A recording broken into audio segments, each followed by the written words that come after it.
एक छोटे से गांव का नाम था गोपालपुर। गांव में सब लोग अपने खेतों और पशुओं पर निर्भर थे।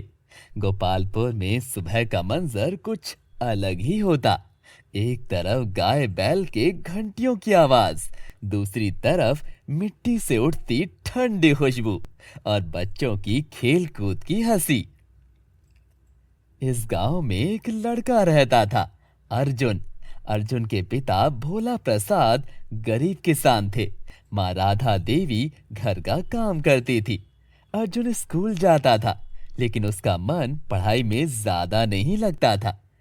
उसे खेतों में कम ही काम करना पसंद था।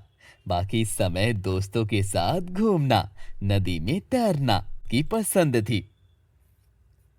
एक साल गांव में मॉनसून देर से आया। बरसात ना होने के कारण खेतों में पानी की कमी हो गई। भोला प्रसाद ने अर्जुन से कहा, बेटा, इस साल खेती मुश्किल है। हमें मिलकर काम करना होगा, वरना फसल बर्बाद हो जाएगी। पर बाबूजी, मैं स्कूल के बाद थक जाता हूँ। बाकी लोग भी तो हैं काम करने वाले। बेटा, अपने काम का बोझ दूसरे पर डालना सही नहीं है। गांव में हर किसी को मिलकर मेहनत करनी होगी। गांव के सरपंच रामदीप चौधरी ने सब लोगों की मीटिंग बुलाई।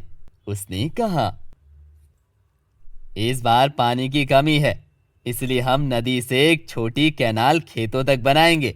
हर घर से एक व्यक्ति रोज 2 घंटे का काम करेगा।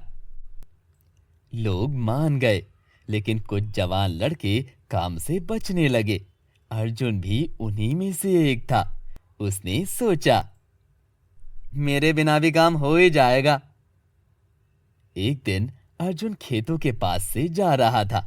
तब उसने देखा कि उसके पिता और कुछ बुजुर्ग लोग गर्मी में पसीना बहा रहे हैं, मिट्टी खोद रहे हैं। पिता के कपड़े मिट्टी से भरे थे, लेकिन उनके चेहरे पर उम्मीद थी।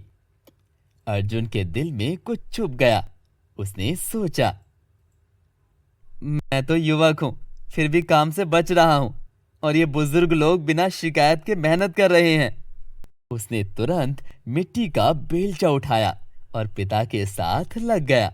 भोला प्रसाद ने मुस्कुराते हुए कहा, आज मेरा बेटा सच में बड़ा हो गया। अगले दिन से अर्जुन रोज सुबह स्कूल से पहले और शाम को स्कूल के बाद कैनाल बनाने में मदद करता। धीरे धीरे गांव के दूसरे जवान लड़के भी प्रेरित हो गए। सबने मिलकर दिन रात काम किया। 3 हफ्तों में कैनाल बन गई। नदी का पानी खेतों तक पहुंच गया। गांव में सब लोगों के चेहरे पर खुशी आ गई। फसलें हरी भरी होकर लहराने लगी। उस साल की फसल बहुत अच्छी हुई। हर किसान के घर अनाज, फल और सब्जियों का भंडार था। गांव में पहली बार किसी को उधार लेने की जरूरत नहीं पड़ी। सरपंच ने उत्सव रखा, जिसमें गांव के लोग नाचे गाए। उत्सव के दौरान सरपंच ने सबके सामने कहा, इस सफलता का असली श्रेय उन जवानों को जाता है, जिन्हें शुरू में काम का शौक नहीं था, लेकिन बाद में उन्होंने दिल से मेहनत की और सबसे पहला बदलाव अर्जुन में आया। सब लोग तालियां बजाने लगे। अर्जुन शर्माते हुए मुस्कुरा दिया। अर्जुन ने उस दिन से अपनी दिनचर्या बदल दी। अब उसका मन पढ़ाई में भी लगने लगा।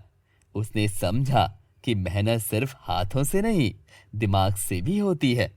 उसने खेती के नए नए तरीके सीखने शुरू किए। बीज बचाव, पानी की बचत और जैविक खेती।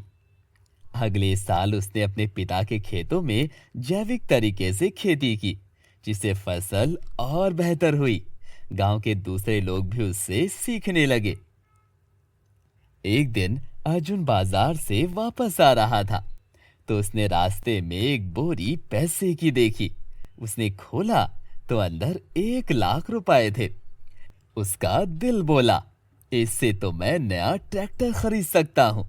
लेकिन तुरंत उसने सोचा, ये किसी और का है, इसे वापस करना चाहिए। उसने बोरी ले जाकर सरपंच के हवाले कर दी। कुछ देर बाद पता चला कि ये पैसे गांव के स्कूल के बिल्डिंग बनाने के लिए थे, जो गिर गए थे। अगर पैसे हो जाते तो स्कूल का काम रुक जाता। सरपंच ने सबके सामने अर्जुन की तारीफ की। ये वही लड़का है जो कभी काम से कतराता था, लेकिन आज गांव का सबसे ईमानदार और मेहनती जवान बन गया है। कुछ सालों में अर्जुन ने अपनी मेहनत से गांव में नया काम शुरू किया। एक छोटी लाइब्रेरी, एक खेती शिक्षा केंद्र और पानी बचत अभियान। उसने गांव के बच्चों को पढ़ाई के साथ मेहनत की अहमियत भी समझाई। जिसने अपनी सोच बदली, उसने अपनी जिंदगी बदल दी। मेहनत से ही इज्जत और सफलता मिलती है।